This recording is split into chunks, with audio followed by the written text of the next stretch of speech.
Daniel chapitre 7. Nous avions commencé la dernière fois le chapitre 7. C'est un chapitre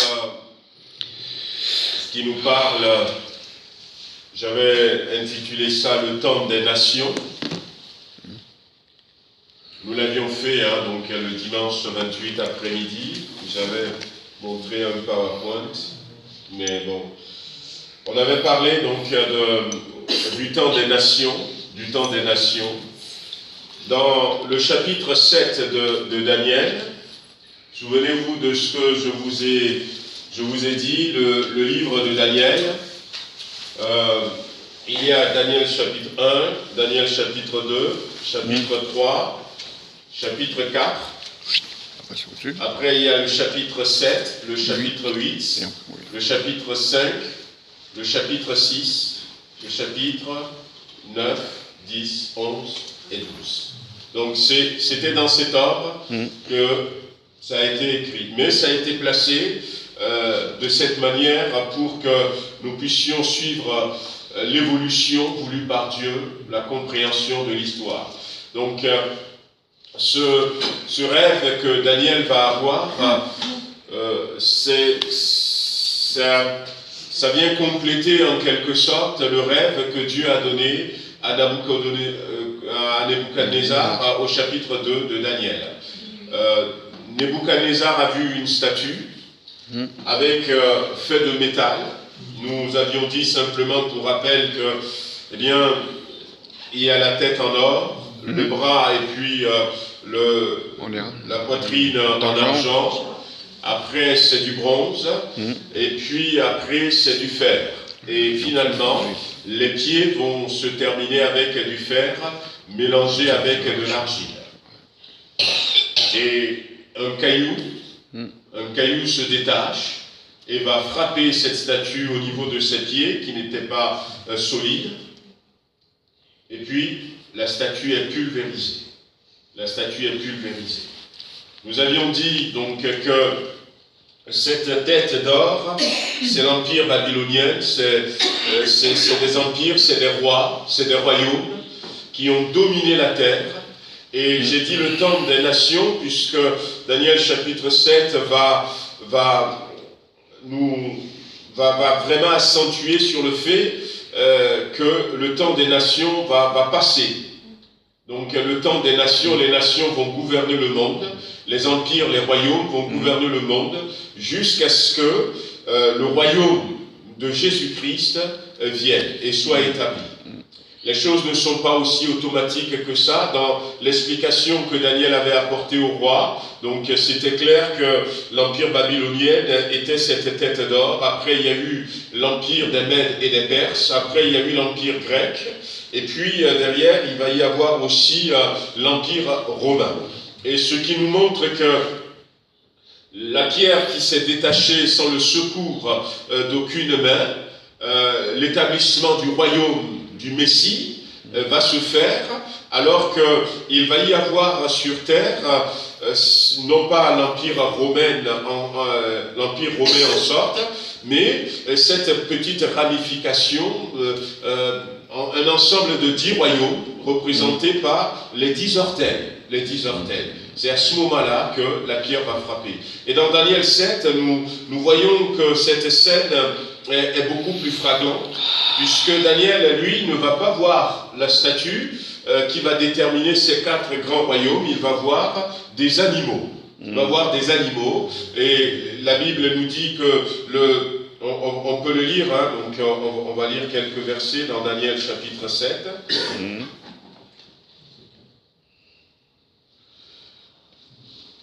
Daniel chapitre 7, verset 2.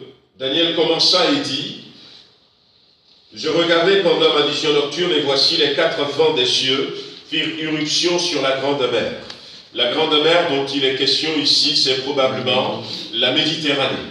la mer Méditerranée, parce que ces 4 grands royaumes vont se concentrer quelque part autour de la Méditerranée. Et lorsque la Bible parle de mer, la Bible parle des peuples, des populations, voilà, parle des hommes, surtout des gentils, comme on va les dire. Ça va les concerner plus. Et on sait que c'est, quand on dit que c'est sorti de la mer, donc ça vient des gens, ça vient des païens, voilà, donc quelqu'un vient des païens.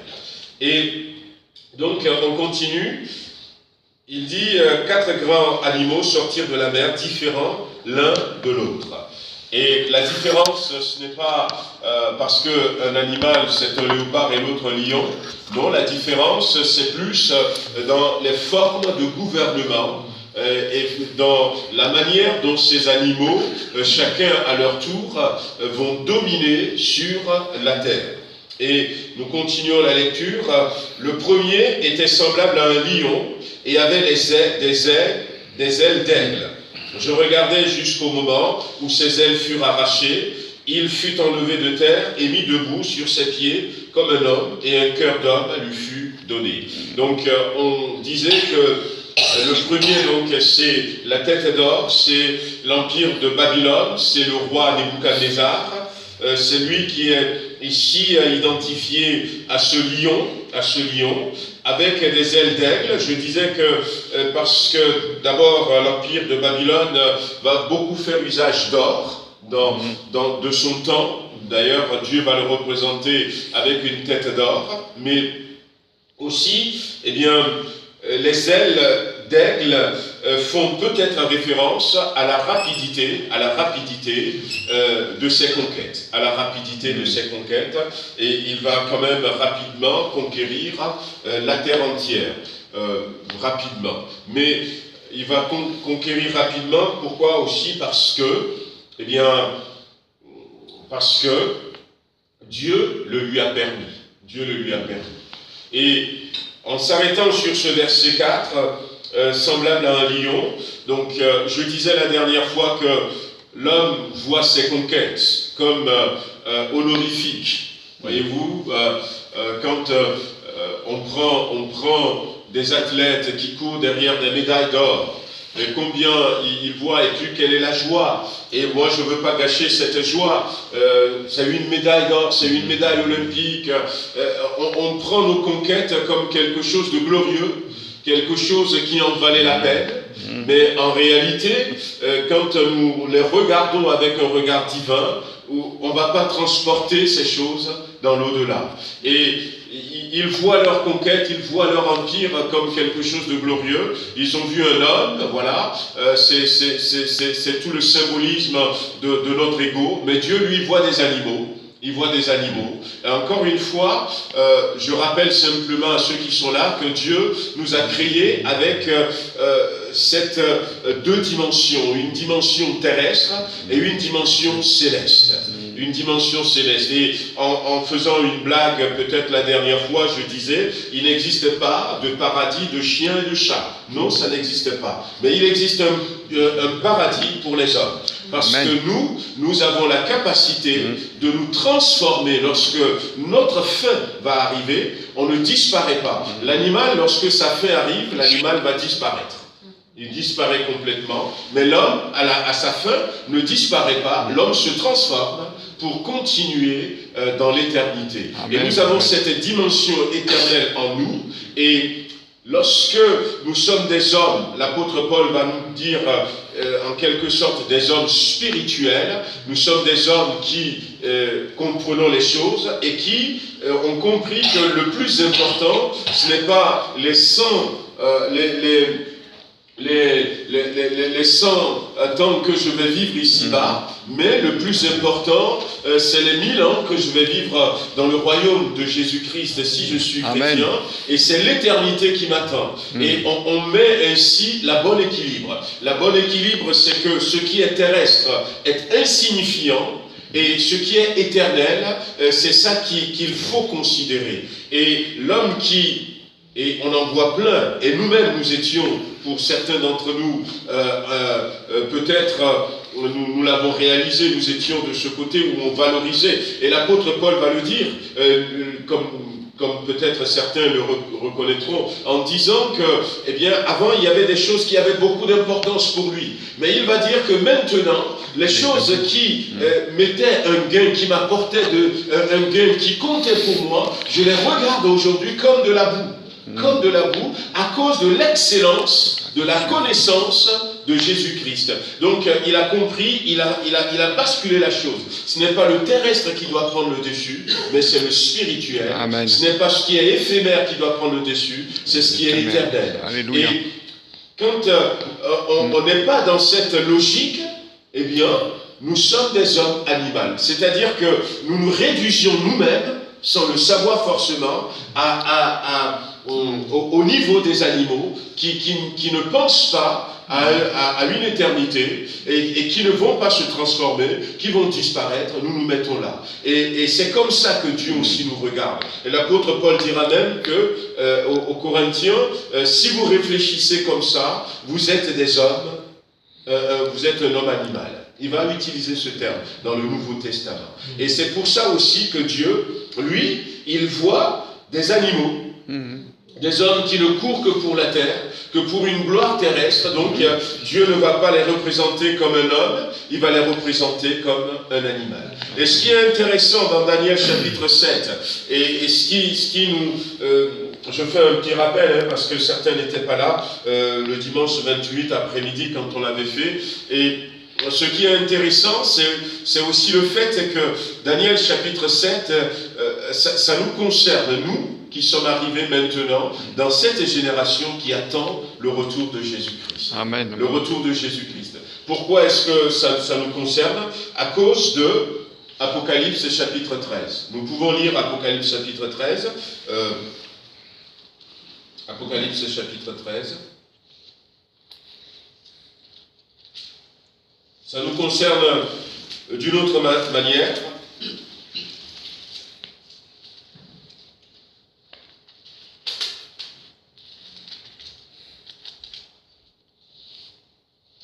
Le verset 1er, il est dit « Et il se tint sur le sable de la mer. Bon. Puis je vis monter de la mer, encore une fois, je vis monter de la mer, une bête qui avait 10 cornes et 7 têtes. Et sur ses cornes 10 diadèmes, et sur ses têtes des noms de blasphème. La bête que je vis était semblable à un léopard. Ses pieds étaient comme ceux d'un ours, et sa gueule comme une gueule de lion. Le dragon lui donna sa puissance et son trône, et une grande autorité. Alors, donc, on regarde ici, on a un animal, à la fin des temps, un animal qui a aussi, encore une fois, eh bien, 10 cornes. Et on va voir dans la suite de Daniel 7 que le 4e animal que Daniel va voir, c'est un animal aussi qui avait 10 cornes. Qui a 10 cornes. Et un animal qui a 10 cornes, et puis cet animal était bizarre, puisque cet animal était semblable à un léopard. Et puis, ses pieds étaient comme des pieds d'un ours, mais sa gueule était comme une gueule de lion. Alors, tout à l'heure, dans Daniel chapitre 7, si vous voulez qu'on y retourne pour quelques instants, nous allions parler de ce premier animal qui était semblable à un lion. Alors que dans Apocalypse, il est dit que la gueule de cet animal était une gueule de lion. Et dans Daniel chapitre 7, voyez-vous, si on continue, le verset 5, voici un second animal était semblable à un ours. Ah bah tiens, dans Apocalypse, l'animal avait des pattes d'ours. Et cet animal se tenait sur un côté, il était penché sur un côté.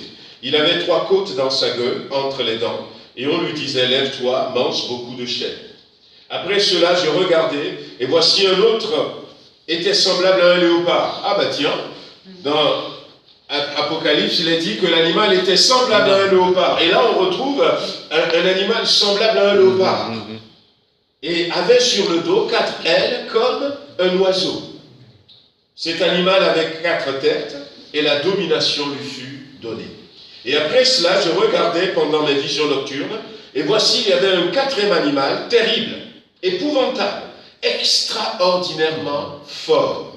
Il avait de grandes dents de fer. Il mangeait, brisait, il foulait aux pieds ce qui restait. Il était différent, voici encore le mot différent qui revient, de tous les animaux précédents, et il avait 10 cornes. Dans Apocalypse, l'animal avait 10 cornes.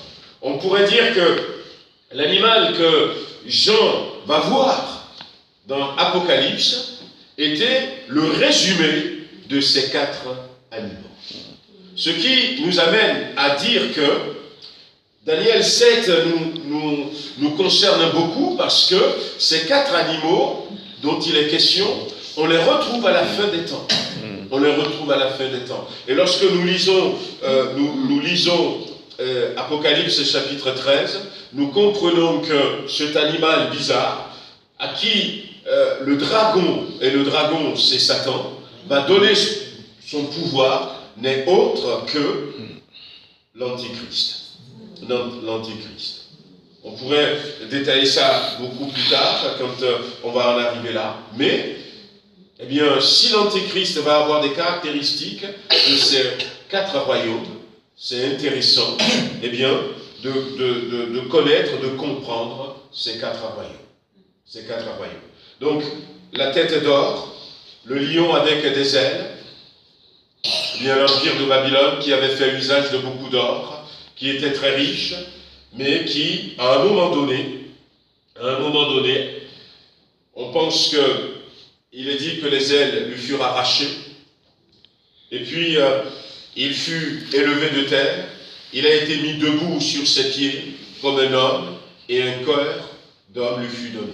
Dans le contexte de Nebuchadnezzar, on pense qu'au moment où il est dit que ses ailes furent arrachées, vous savez, quand il y a une expression en français, on lui a brisé les ailes. Voilà, là, tu te calmes, on t'a brisé les ailes. On pense que c'est la période de la vie de Nebuchadnezzar où il était devenu littéralement comme un animal, comme un bœuf. Il a été atteint de cette maladie, la lycanthropie, et il mangeait comme le bœuf de la paille, de l'herbe, pendant 7 ans. 7 ans, je vous avais montré les photos que j'avais trouvées sur Internet, et il avait les ongles, tout, les cheveux, tout ça. Et on pense que Dieu l'a brisé à ce moment-là. Et puis après ce brisement, il y a eu Daniel chapitre 4, où Nebuchadnezzar était devenu très humble, où il va reconnaître qu'il n'y a pas d'autre Dieu que le Dieu d'Israël. Et il va donner son cœur à Dieu, il va devenir un témoin, va écrire un décret, un courrier à tous ceux qu'il connaissait, tous ceux qui habitaient dans son royaume, en leur disant, en rendant témoignage de ce que Dieu lui a fait, et en leur demandant de se convertir, on utilise les mots d'aujourd'hui, et de donner leur cœur à Jésus-Christ. Donc à ce moment-là, on est là où il a dit, un cœur d'homme lui fut donné. À partir du moment, voyez-vous, où, eh bien, comme je disais tout à l'heure, cet homme va renverser les priorités. Où il va mettre le spirituel, lui il va mettre Dieu en avant, il n'est plus un animal, il devint un homme. Il devint un homme. Et si nous voulons rester des hommes que Dieu a créés à son image, nous devons comprendre que la terre passe, tout ce que la terre renferme passe, mais Dieu et son ciel sont éternels. Amen. Alors, le deuxième animal, on a vu, donc, était semblable à un ours. Et l'ours se tenait sur un côté, il était penché d'un côté. Alors je disais que c'est le déséquilibre qu'il y avait dans cette alliance médo-perse, parce que les plus influents, c'était les Perses. C'était les Perses qui étaient beaucoup plus dominants dans cette alliance, donc ça penche d'un côté. Et puis, il avait 4 côtes dans sa gueule, et je disais que c'est probablement les 3 côtes dans sa gueule, et les 3 grandes conquêtes de l'Empire médo-perse, à savoir Babylone, l'Égypte, et puis l'Anatolie, donc l'Anatolie qui est un grand royaume. Ce sont leurs plus grandes conquêtes. Mais il faut savoir que l'Empire médo-perse, représenté par la poitrine et les bras en argent, Et l'histoire nous apprend aussi que les Mèdes et les Perses ont fait beaucoup usage d'argent. Beaucoup usage d'argent. Et puis, après cela, le verset 6, je regardais et voici un autre animal était semblable à un léopard et avait sur le dos 4 ailes comme un oiseau. Et cet animal avait 4 têtes et la domination lui fut donnée. Dans le contexte du royaume des Grecs, voilà, donc cet animal représente aussi Alexandre le Grand. Et les 4 ailes nous parlent de la très très grande rapidité. Parce que avec laquelle aussi Alexandre le Grand a conquis la terre. J'avais cité, je ne sais plus où est-ce que je l'ai, mais j'avais cité que les historiens ont dit dans leurs commentaires qu'il n'a jamais existé une progression aussi fulgurante d'un royaume, d'un empire, que l'empire d'Alexandre le Grand. Il avait 28 ans, je crois qu'il est mort à 32 ans, quand il était devenu en quelque sorte l'empereur du monde. Et quand Alexandre le Grand était mort, il était mort assez tôt, très jeune. Son royaume a été divisé en 4. Il avait 4 généraux qui ont pris son royaume. Et on se rend compte que finalement l'histoire correspond exactement à ce que la Bible dit. Le léopard, qui est aussi déjà un animal assez rapide, les léopards avaient 4 têtes. Les léopards avaient 4 têtes. Donc c'est ça. Et puis, ce qui avait retenu notre attention, c'est le 4e animal. Après cela, je regardais pendant mes visions nocturnes, il y avait un 4e animal terrible, épouvantable, extraordinairement fort. Et dans cette histoire, il avait de grandes dents de fer, donc on voit les jambes de fer, donc il mangeait, brisait, il foulait aux pieds ce qui restait. Il était différent de tous les animaux précédents, et il avait 10 cornes. Donc, dans la statue, c'est les 10 doigts de pied, il avait 10 cornes. Et je disais qu'il n'y a pas eu sur terre de royaume, d'empire, aussi cruel que l'empire romain. Ah oui. Que l'empire romain. Et comment il s'appelle, Néron, cet empereur fou, il avait fait beaucoup de mal aux chrétiens. Néron. Ouais. C'était lui qui avait à un moment donné mis le feu à Rome. Oui, pour accuser les chrétiens. Pour accuser les chrétiens. Et pour les chrétiens de l'époque, ils personnifiaient l'Antichrist, mais il n'y avait pas eu d'empire aussi cruel que l'empire romain.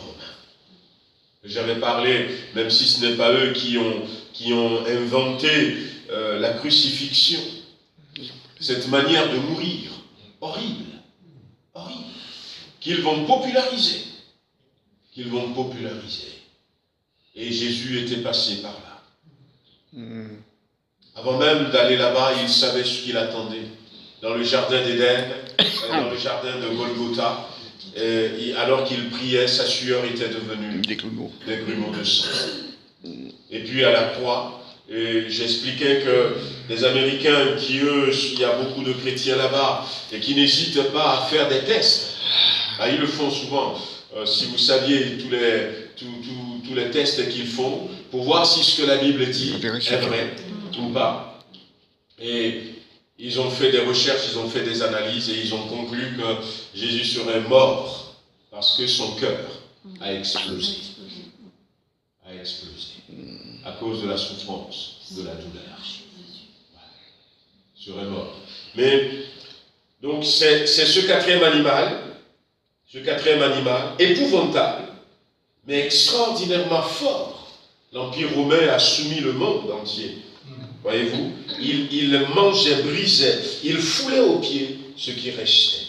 Il était différent de tous les animaux précédents. Il avait 10 cornes. Et je disais que J'ai dit tout à l'heure que ça nous concerne d'autant plus que nous avons à la fin des temps un animal qui sort de l'eau et qui est un peu le résumé de ces animaux. On pense, et je vous l'avais déjà dit, que actuellement il y a beaucoup de nations qui prennent des animaux comme emblème, comme voilà leur fierté, genre l'aigle. On sait que c'est les États-Unis, voilà. Et puis la Nouvelle-Zélande, c'est cet oiseau qui s'appelle le kiwi. Je crois que j'avais montré la dernière fois la photo. Donc, sur les armoiries du Togo, il y a un cheval et un lion, voyez-vous. Donc, les hommes aiment faire ça. Et on avait dit aussi, souvenez-vous pour ceux qui étaient là, qu'au jour d'aujourd'hui, le lion, c'est le symbole de la Grande-Bretagne. Et ça se rejoint du fait que la Grande-Bretagne était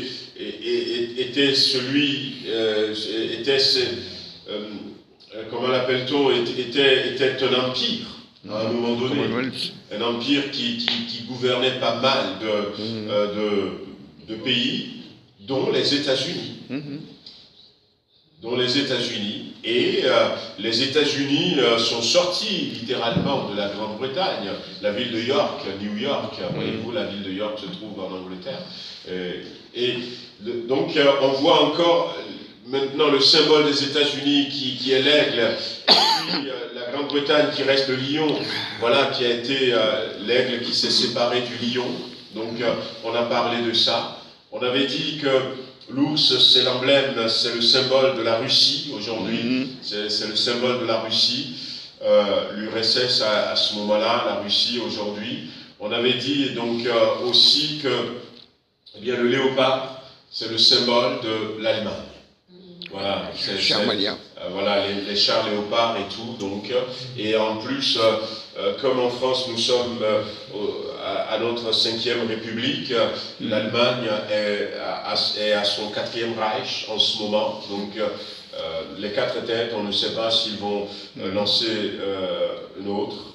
Mais bon, pour le moment, c'est l'explication qu'on trouve à ces 4 têtes, les Reich. Et puis savoir que ce léopard avec des ailes d'oiseau, donc la France, dont le symbole c'est le coq, donc avec des ailes d'oiseau. Donc, et on parle, je crois que c'était la semaine dernière encore, il y avait une rencontre entre Angela Merkel et Emmanuel Macron, l'amitié franco-allemande, ou je ne sais pas comment vous appelez ça. Oui. Et surtout, cette 4e bête. Cette 4e bête qui est terrible et qui va être finalement, vous l'avez compris, quand on dit que cette bête dans Apocalypse chapitre 13, qui est semblable à un léopard, qui avait les pattes d'un ours, la gueule d'un lion, et je disais que probablement que l'Antichrist, cet homme, qui porte des noms de blasphème, qui est contre Dieu, sera une émanation, c'est-à-dire qu'il sortira d'une alliance, d'une entente de ces nations qui ont pour emblème aujourd'hui l'ours, voilà, le léopard et le lion. Voilà.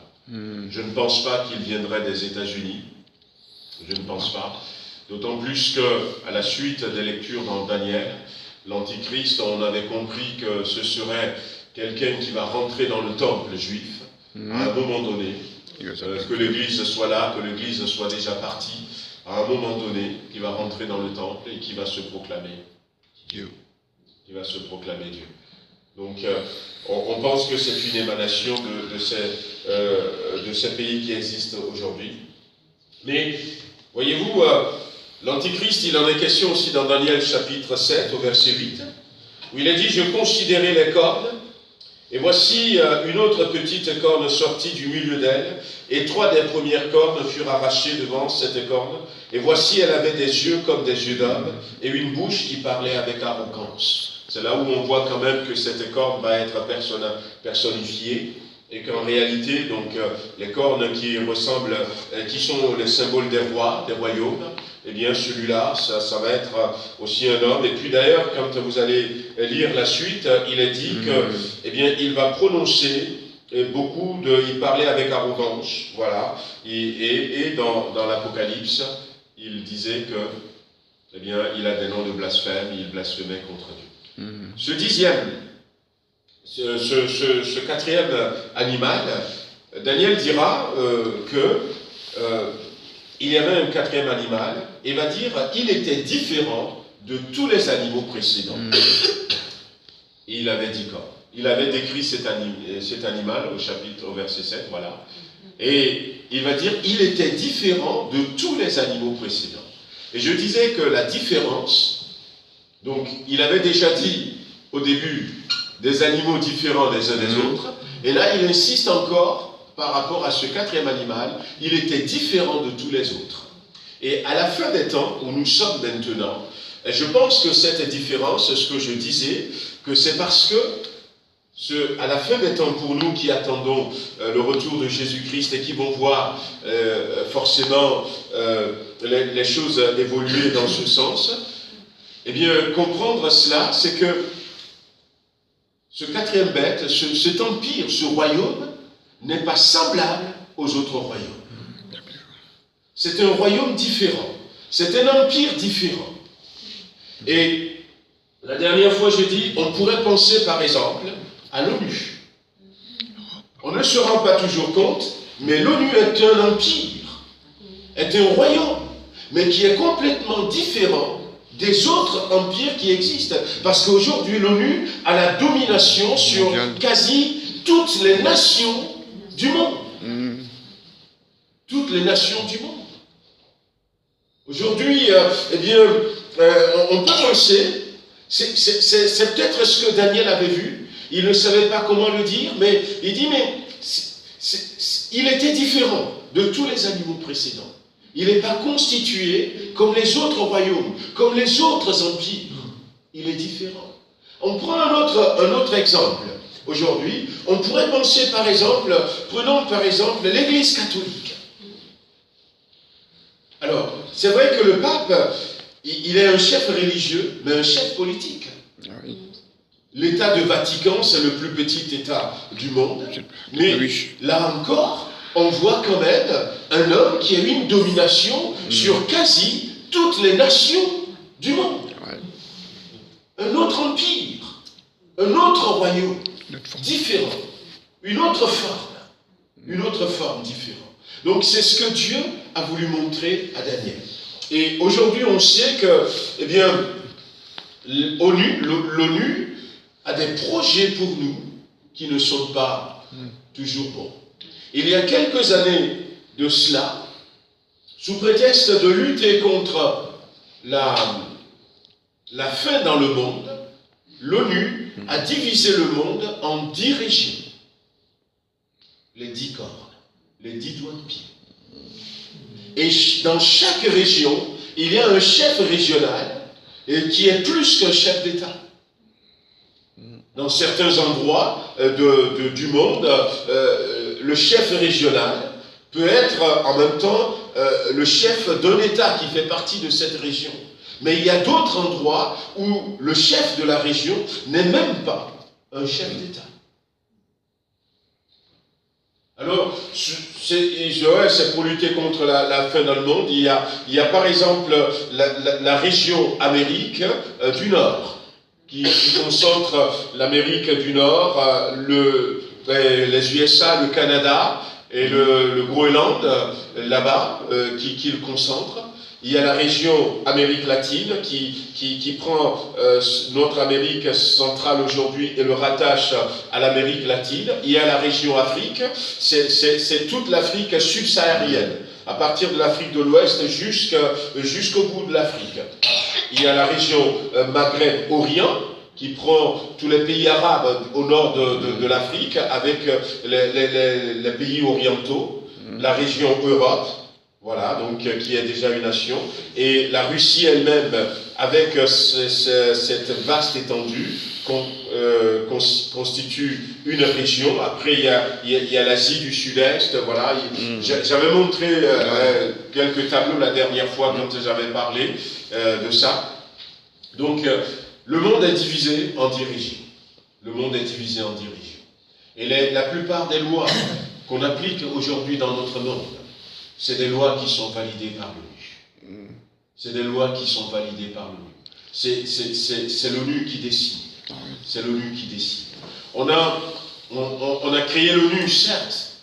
On a dit, eh bien, la Société des Nations, c'était ce qu'on avait imaginé après la Première Guerre mondiale, et puis ça n'a pas fait long feu, et on l'a changé avec l'ONU. Mais quand vous allez voir les textes secrets de l'ONU, quelle domination. Quelle domination sur les nations du monde. Sur les nations du monde. Et on a créé l'ONU en disant, il y a eu, selon les chiffres, entre 52 millions jusqu'à 60 millions de morts. Première guerre mondiale, un peu plus de 10 millions de morts, les hommes ont dit, ah non, plus jamais ça. Eh bien, plus jamais ça. Et puis deuxième guerre mondiale, entre 52 et 60 millions de morts. Et là, on dit, oula, là, il faut vraiment faire quelque chose. On a mis en place l'ONU, plus jamais ça. Mais il n'y a pas de guerre. Je ne sais pas si vous vous rappelez, je vous avais montré aussi le tableau. Il n'y a pas autant de guerres dans le monde que maintenant. Tout à fait. Ouais. Il n'y a pas de... Le chiffre est colossal, tout ce qui meurt à cause des conflits qu'on a dans le monde. Un peu partout dans le monde. On regarde notre monde, on se retire un peu, et puis on regarde de loin le monde, et à plein d'endroits, il y a des conflits. Il y a des conflits. Il n'y a pas autant de guerres dans le monde. C'est plus une guerre qui s'est déroulée comme la guerre mondiale. Mais combien Moi je me rappelle quand on avait fait, dans nos cours d'histoire, voyez-vous, ou de géographie, je ne me rappelle plus. Et à l'époque déjà, on faisait des projections et on pensait que, eh bien, au plus grand tard, si en 2000, on n'atteint pas 10 milliards, en 2015, on atteindrait 10 milliards d'hommes sur Terre. Mais on est en 2019, on compte 7 milliards 500 millions à peu près d'habitants. Si les projections étaient vraies, où sont passés les 2 milliards et demi d'habitants? Ouais. Dans les années 60, c'était ça. Et en plus, il y a un tel mensonge que, par exemple, on va vous dire que au Rwanda, bah, ils ont fait fort. Mais ils vont vous dire qu'il y a eu 900 000 personnes qui sont mortes. Et combien ces chiffres sont faux? Combien ces chiffres sont faux? Des fois, il faut les multiplier par 3, par 4, par 5. Par 5, des fois. Et il y a tant d'hommes qui meurent à cause des guerres. Des dizaines de milliers, de centaines de personnes qui meurent. Mais les médias vous racontent ce qu'ils veulent. Ouais. Il y a ce quatrième animal qui est différent de tous les autres, mais qui a une domination. Après, il y a des programmes des Nations Unies. Il y en a un qui s'appelle le FAO. Allez, on va donner à manger à ceux qui ne n'arrêtent pas à manger. Mais je vous avais montré les chiffres pour ceux qui étaient là. Je ne sais plus quel dimanche après-midi je l'avais fait. Il n'y a pas autant de familles dans le monde aujourd'hui. Et c'est pas fini. Et c'est pas fini. Ouais. Ils ont une certaine manière de faire les choses, mais le monde est en train de mourir. Le monde est en train de souffrir sous la domination de cette quatrième bête. Mais ce qui est intéressant, c'est que le rappel, ça. Je n'ai pas commencé ce que je voulais faire ce jour.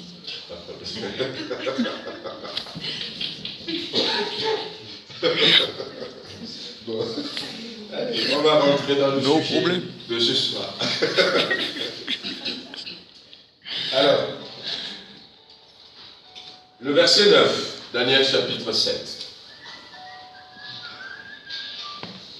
On peut même lire, on a lu le 8, non, on n'a pas lu le verset 8.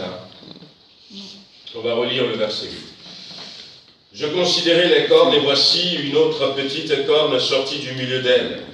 3 d'elles produites. Ah si, on l'a vu, ouais. Ah oui, on l'a vu.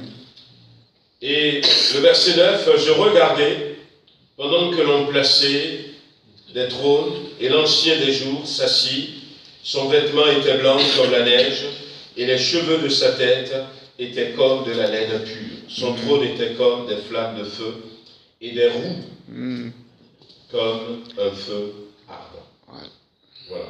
Après, la suite dit, un fleuve de feu coulait et sortait de devant lui. 1000 milliers le servaient et 10 000 millions se tenaient en sa présence.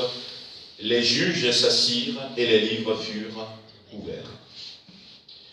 Pendant que cette scène continue sur terre, où il y a cette petite corde qui était dans l'arrogance, tout ça, eh bien, on plaçait des trônes. On plaçait des trônes. Ce qui se passe sur la terre et ce qui se passe dans le ciel. On plaçait des trônes. La Bible dit, c'est Jésus qui va nous le dire concernant la fin des temps, les temps dans lesquels nous sommes. Jésus dira, l'amour du plus grand nombre refroidirait. À cause de la cruauté, à cause de la méchanceté qui va augmenter, à cause des souffrances, des tribulations que nous allons rencontrer, l'amour du plus grand nombre va refroidir. Mais celui qui persévérera jusqu'à la fin sera sauvé. Sera sauvé. Et tout à coup, Jésus est en train de dire que les choses vont se dégrader. Matthieu chapitre 24. Les choses vont se dégrader. Les disciples lui ont dit, dis-nous quand est-ce que cela va arriver? Quel sera le signe de ton retour et de ton avènement? Et Jésus va leur dire, voyez-vous, ces immeubles ne resteront pas pierre sur pierre, mais seront renversés et déplacés. Alors il y aura des faux Christ qui viendront en mon nom. On en avait parlé la dernière fois, j'ai cité plein de faux Christ qui étaient là. Je vous ai même montré quelques vidéos pour ceux qui étaient là. Et les faux Christ seront là, les faux prophètes, oui, vous entendrez parler de guerre, de bruit de guerre. Les choses vont aller comme ça. Et même l'Église et les hommes seront touchés parce que dans tout cela, on va perdre le vrai sens de l'amour. On va commencer à se refroidir. Mais dans tout cela, ce que Jésus voulait nous dire aussi, c'est qu'il y aura un salut. Amen. Il y aura un salut. Celui qui persévérera jusqu'à la fin sera sauvé. Il y aura une porte de sortie au milieu de tout cela. Et c'est ce qui est le plus important pour nous. De savoir, peu importe que, je ne sais pas, quel que soit ce gouvernement, il y a l'Europe aujourd'hui. Et à partir de Sarkozy, plus Sarkozy, et puis même, j'ai entendu ça un peu de notre président actuel, eh bien, certains disent, mais la France veut faire la leçon au monde entier à cause de la manière dont ils parlaient et tout, je ne sais pas. Mais il y a quand même cette bête qui est là, aujourd'hui, et qui a la domination, mais, et qui méprise, et qui brise, qui mange, qui foule aux pieds, qui ne respecte pas, et qui n'a aucune pitié, Voyez-vous, je suis d'accord avec, entre parenthèses, avec le dire de certains gilets jaunes qui disaient on a nos logements qui sont tombés à Marseille, et même il y a eu des morts. On est sorti dans la rue en disant qu'on ne peut plus supporter les charges qui sont sur nous. Personne n'a levé le pouce.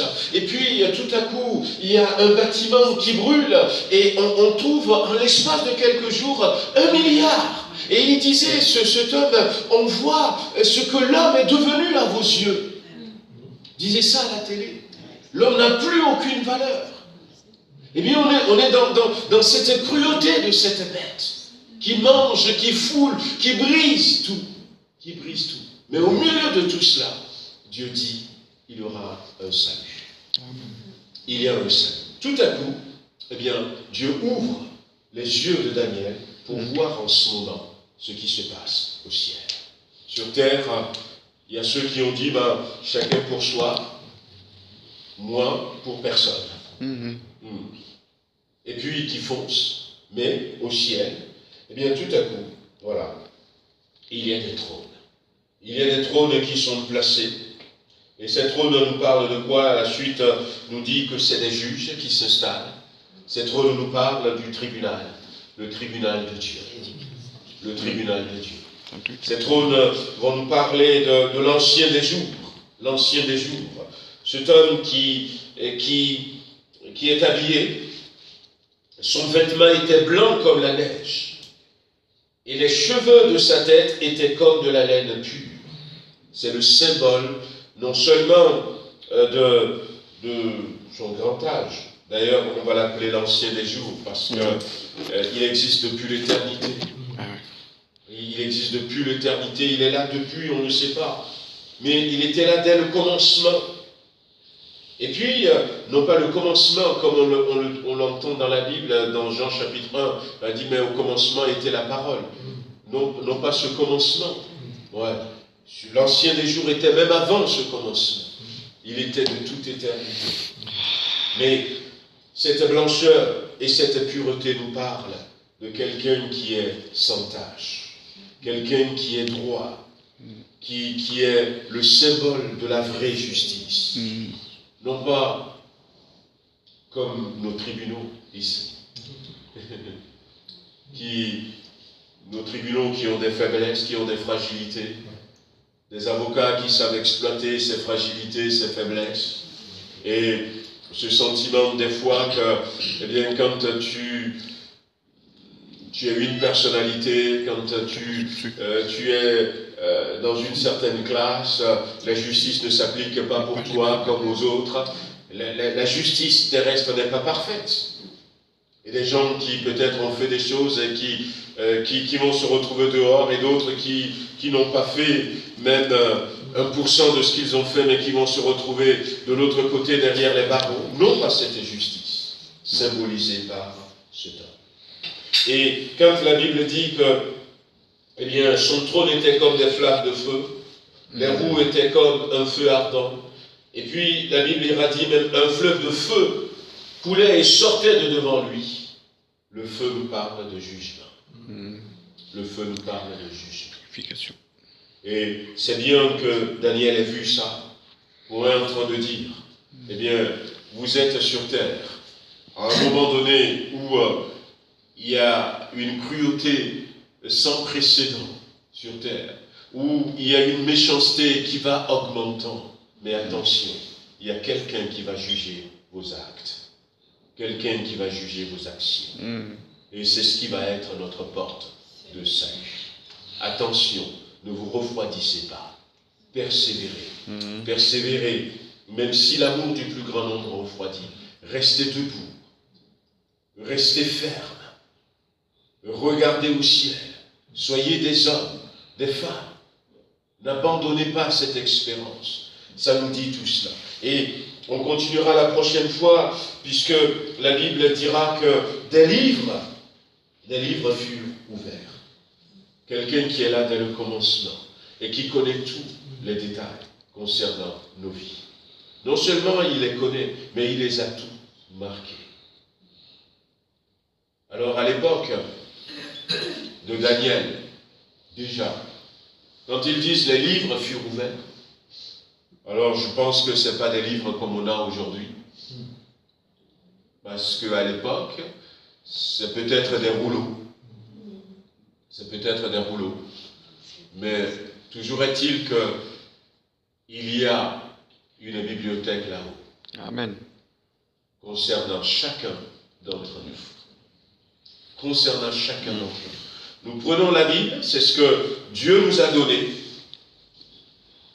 Un livre bibliothèque. On va dire, tiens, on va aller dans le livre de Genèse, qui nous parle de la naissance. Et on va aller dans le livre de l'Apocalypse, qui nous parle de la fin. Et puis, on peut prendre n'importe quel livre. Il y a des livres historiques dans la Bible. Job fait partie des livres historiques. Esther fait partie, Esdra, selon qu'on soit du côté juif ou du côté chrétien. Des livres prophétiques. Des livres poétiques. Cantiques des cantiques, les psaumes.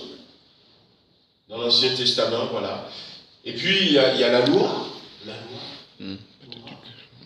Et puis, il y a l'évangile. L'évangile. Lorsque on va prendre la bibliothèque de chacun d'entre nous, On va voir votre naissance. On va voir votre histoire. On va voir eh bien, votre destinée. Les prophéties qui vous ont été données. Les rêves que Dieu vous avait communiqués, comme à Joseph. Les livres poétiques. On va voir les rêves. Et puis après, finalement, on va venir les évangiles. Quand vous avez entendu parler de Jésus, comment est-ce que vous avez réagi? Les lettres qui sont en quelque sorte les exhortations, les paroles d'encouragement, les motivations qui vous sont adressées. Et puis, votre fin, comment ça s'était passé? Les livres seront ouverts. On prendrait la bibliothèque de chacun d'entre nous et on regardera dedans. Tout est écrit. Tout est écrit. Et la Bible dit, dans le livre de l'Apocalypse, il y a aussi le livre de la vie. Selon ce qui va ressortir de votre bibliothèque, de la bibliothèque de chacun d'entre nous, on pourra dire, eh bien, rajoutez son nom dans le livre de vie, ou pas. Et Apocalypse va dire la même chose.